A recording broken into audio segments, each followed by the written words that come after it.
The third installment in the National Naval Aviation Museum's tour series features naval aircraft that flew during the period following World War II through the Korean War years. During this time, first-generation jet aircraft took flight, while helicopters emerged as a valuable naval tool. If you enjoy this video, please click the like button to help others find it. Thank you. Initially used primarily as a utility aircraft, the HO-3S became the first helicopter employed in plane guard duty on board aircraft carriers, standing by to recover pilots forced to ditch during flight operations. Fitted with folding blades for shipboard stowage and an externally mounted hoist, they replaced SC-1 floatplanes on cruisers, the first rotary wing aircraft to replace a fixed-wing platform in naval aviation. With the outbreak of war in Korea, the aircraft assumed a new role as a combat rescue helicopter, rescuing downed airmen and performing medical evacuations of injured ground personnel. Among the pilots who flew the HO-3S was Lieutenant Junior Grade John Closett, the first helicopter pilot to receive the Medal of Honor. In 1946, the Navy issued its first contract for Bell's Model 47, which was designated the HTL Sioux, later redesignated H-13.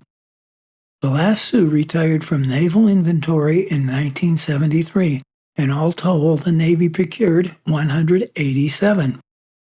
With two covered litters mounted on their skids, Marine Corps Sioux saved many lives evacuating battlefield casualties to aid stations during the Korean War, where helicopters of all services were credited with airlifting nearly 40,000 wounded personnel. Among famous students who flew Sioux were Apollo astronauts, who logged time in the helicopters to familiarize themselves with its auto-rotation sync rate, which was deemed to be viable simulation training for operating a lunar module in its landing on the Moon. On November 11, 1963, astronaut Lieutenant Commander James A. Lovell made his first helicopter indoctrination flight in this helicopter, which by that time had been redesignated a TH-13M. Heller Corporation introduced their Model 360 helicopter with a new rotomatic cyclic control system that provided a high degree of stability and made the helicopter easier to control. During the Korean War, production shifted to the military, with the Navy ordering 16 designated as HTE, while the Army ordered hundreds of them. They served both branches in medical evacuation, observation, training, and utility roles, with the medevac version carrying two external skid-mounted litters. The museum's HTE entered service in 1951. Originally a two-seat design, Sikorsky's HO-5S incorporated 4 seats in its military configuration and saw use primarily with the Marine Corps during the Korean War as an observation and scouting aircraft and for day and night medical evacuation of personnel. It could carry 2 wounded Marines on stretchers internally, an advantage over the HTL, which could only carry stretchers externally.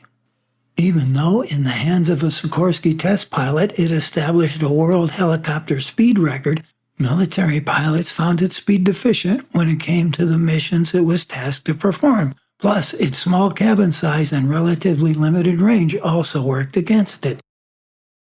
In September 1952, 8 HO-5Ss were delivered to the U.S. Coast Guard, but were found to be too slow, small, and short-range for the air-sea rescue missions, and were placed in storage beginning in April 1954. Appropriately nicknamed Retriever, the Piasecki HUP operated on every deployed aircraft carrier at the height of its career.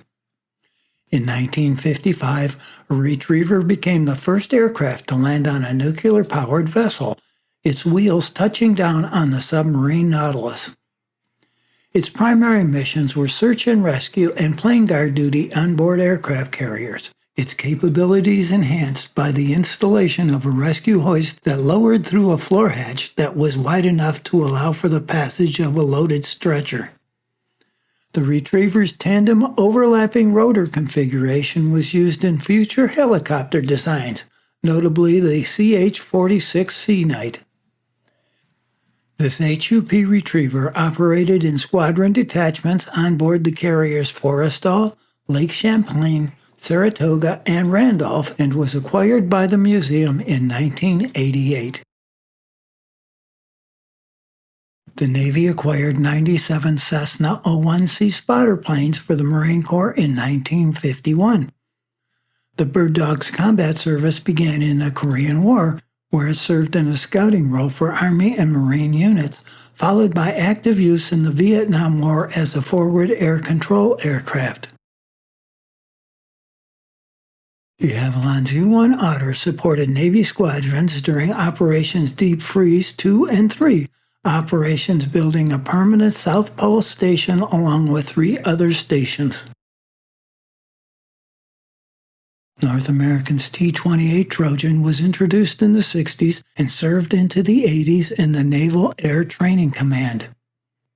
It had the look, feel, sound, and power of early World War II fighters, something the Navy desired when it entered training service in the mid-century. Powerful but predictable, the aircraft was an ideal trainer, although it was not pressurized and lacked ejection seats. Students found the Trojan sturdy and roomy, with great visibility, and responsive and docile, and fully aerobatic. It could be safely spun from relatively low altitudes and counted on for nearly instantaneous recovery.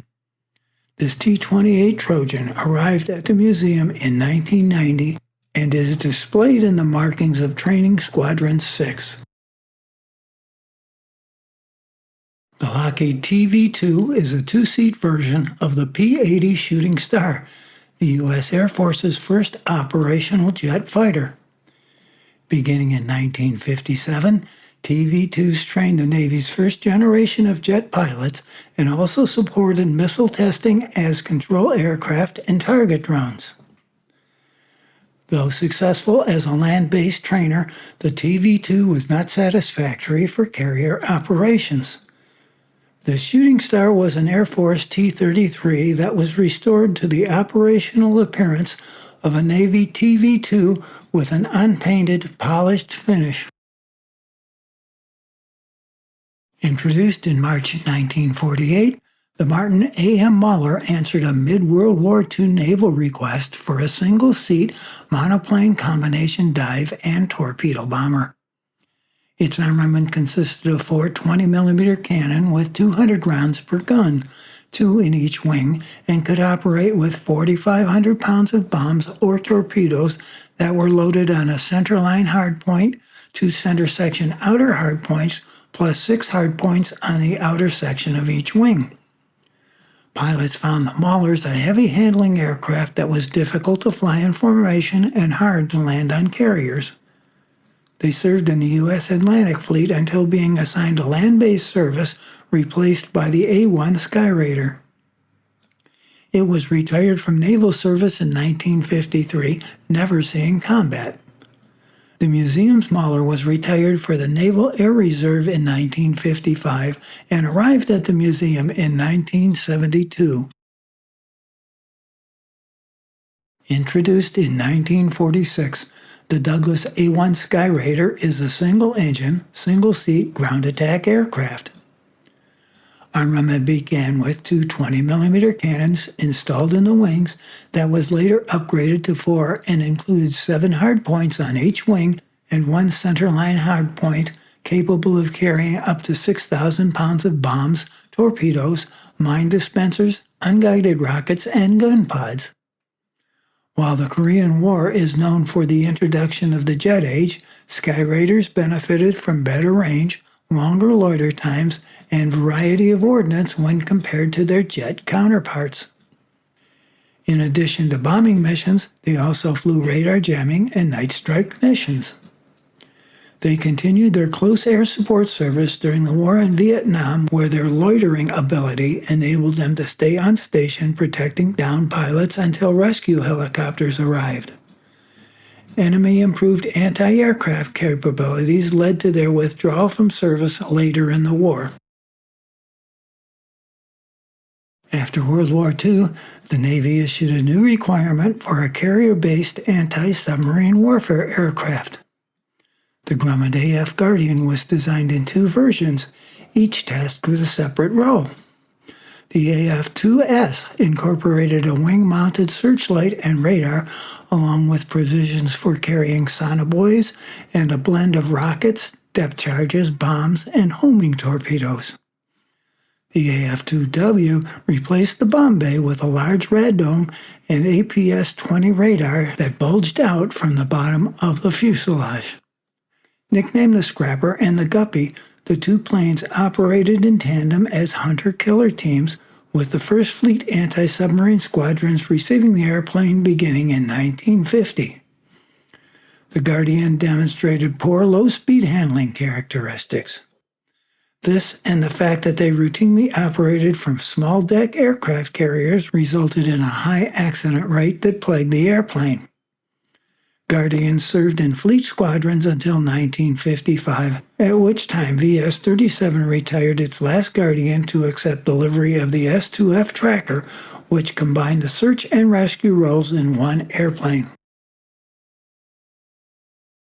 The Grumman F-7F Tiger Cat was the Navy's first twin-engine fighter ordered in large quantities and the first carrier aircraft to incorporate tricycle landing gear.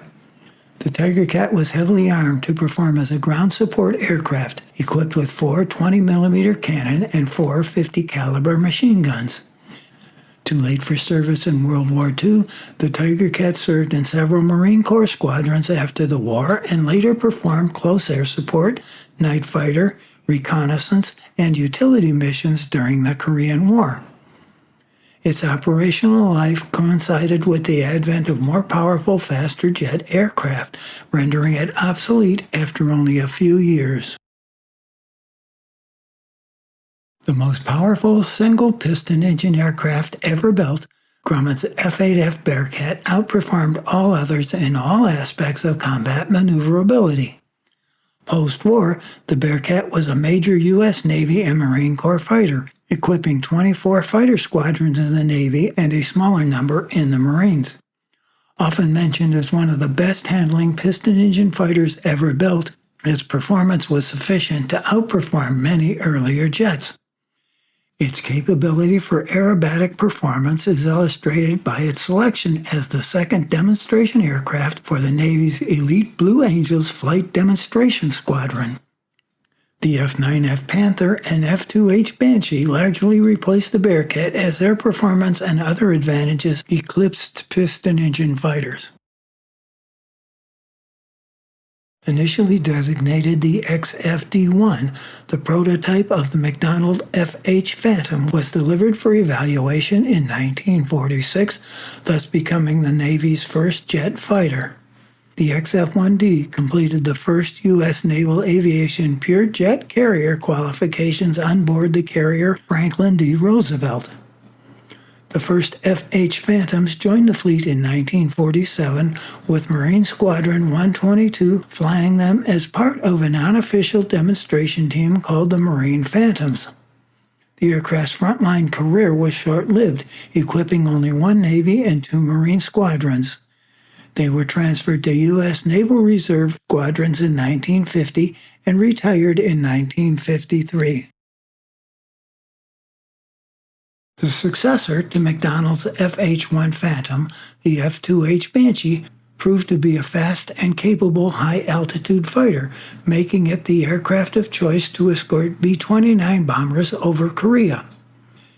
Bearing a resemblance to the F-H-1 Phantom, the Banshee outpaced it in performance, bettering its maximum speed by more than 50 miles per hour and nearly doubling the range.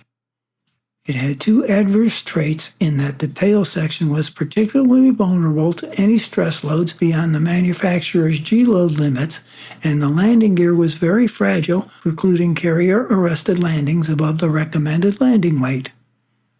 Advanced version of the F-2H continued to serve as the fleet's primary all-weather carrier fighters until 1959. The McDonnell F-2H-2P Photo Banshee was naval aviation's most capable photo reconnaissance platform during the Korean War. Its long range, high ceiling, and speed resulted in wide reconnaissance coverage and made it difficult to intercept. The enlarged nose section housed up to 6 vertical and oblique cameras that pinpointed targets and captured bomb damage assessment images following airstrikes. This aircraft was placed on display in 1991, displaying the markings of Marine Photographic Squadron 1 that shot so much film that it could have circled the Earth 6 times. The North American FJ-2 Fury resulted from an effort to navalize the Air Force's F-86 Sabre.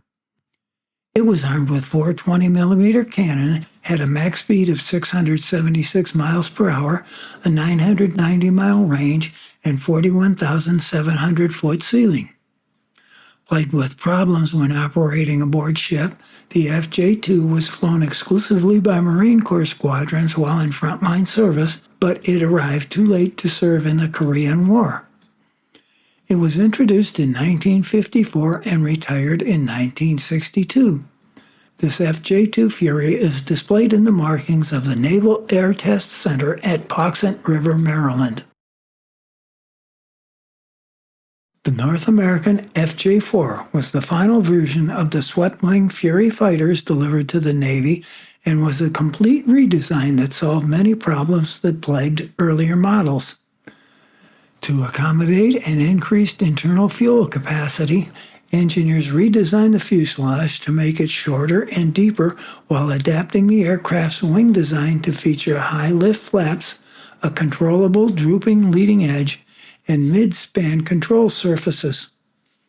These modifications translated into better carrier and high-speed performance. It was armed with 4 20mm cannon and provisions for either 3,000 pounds of ordnance or 4 Sidewinder missiles. It had a 680-mile-per-hour max speed, a 2,020-mile range, and a 46,800-foot ceiling. It entered service in 1955 and was retired from U.S. Navy and Marine Corps service in 1964. 1,115 FJs were delivered to the Navy and Marine Corps. This FJ-4 Fury is painted in the markings of the Marine Corps Red Devils Squadron and is one of only 2 surviving examples. The F-3H Demon was McDonnell Aircraft Corporation's first swept-wing aircraft, but was an infamously troubled aircraft. Engine problems plagued the first versions of the airplane, resulting in 11 crashes and the deaths of 4 pilots between 1952 and 1955. It was armed with 4 20mm cannon and 4 Sparrow 3 missiles. Its maximum speed was 727 miles per hour at sea level, with an 1,180-mile range and 42,650-foot ceiling. It complemented daylight dogfighters such as the F-8U Crusader and F-11F Tiger as a carrier-based all-weather missile-armed interceptor.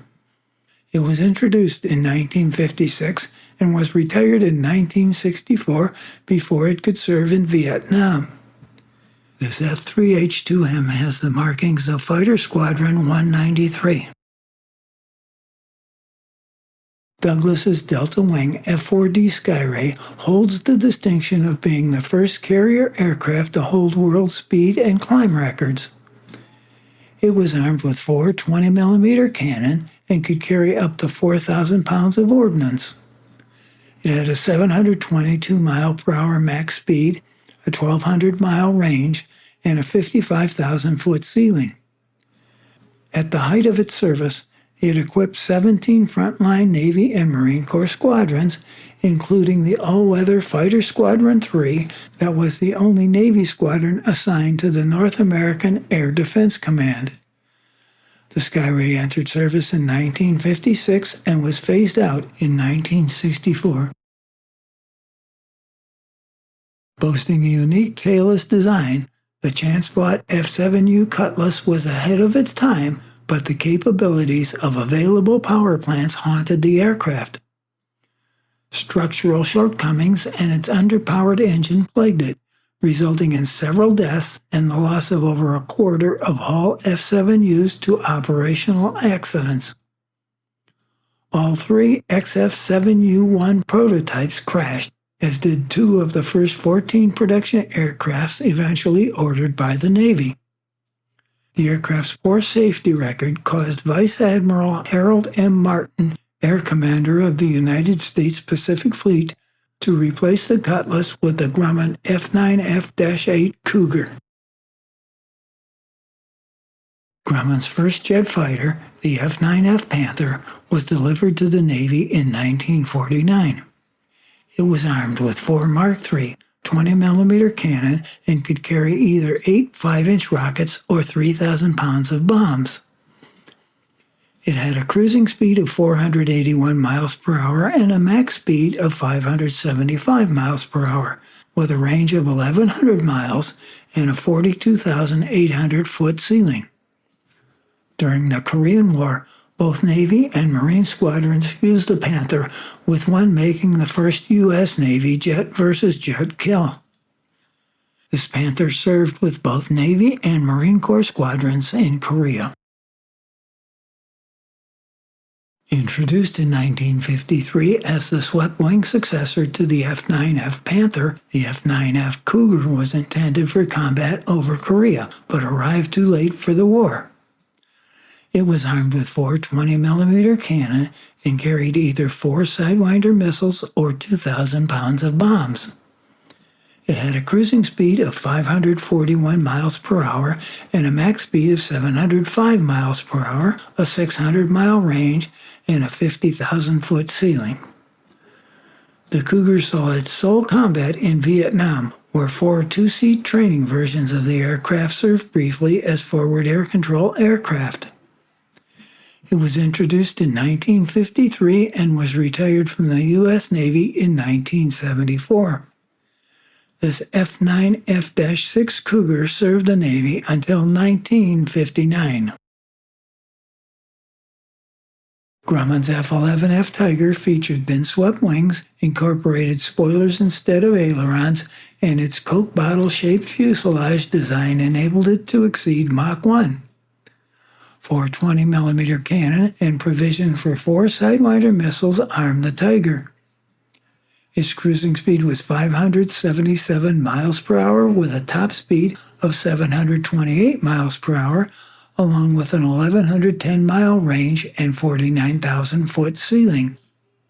The Tiger saw limited service as its appearance coincided with 2 more capable fighters, the F-8U Crusader and the F-4H Phantom II, but it served with the Blue Angels between 1957 and 1969. It was introduced in 1956 and retired from carrier service in 1961, from training in 1967, and from the Blue Angels in 1969. This F-11F Tiger flew with the Blue Angels from 1967 to 1969. The MiG-15, NATO reporting name Faggot, was one of the first successful jet fighters to incorporate swept wings to achieve high transonic speeds. Initially, they outclassed Navy, Air Force, and British fighters in combat, but that changed in late 1950 with the appearance of the Air Force's F-86 Sabre, which met the MiG-15 on equal terms. The main mission of the Faggot was not to dogfight the F-86, but to counter the Boeing B-29 Superfortress bombers. In one exchange, experienced Soviet flyers shot down or damaged beyond repair 10 B-29s, 1 F-86, and 3 F-80s for the loss of only 1 MiG. A total of 659 MiG-15s are admitted as being lost by all causes, while U.S. Air Force claims of their losses amount to 78 F-86 Sabres in air-to-air combat. The museum's MiG-15 has been on display since 2002. I hope you enjoyed this tour of Korean War-era aircraft that are displayed at the National Naval Aviation Museum. If you did, please click the like button, as doing so will help others find it. Also, if you want to see more of these videos, please subscribe. Thank you.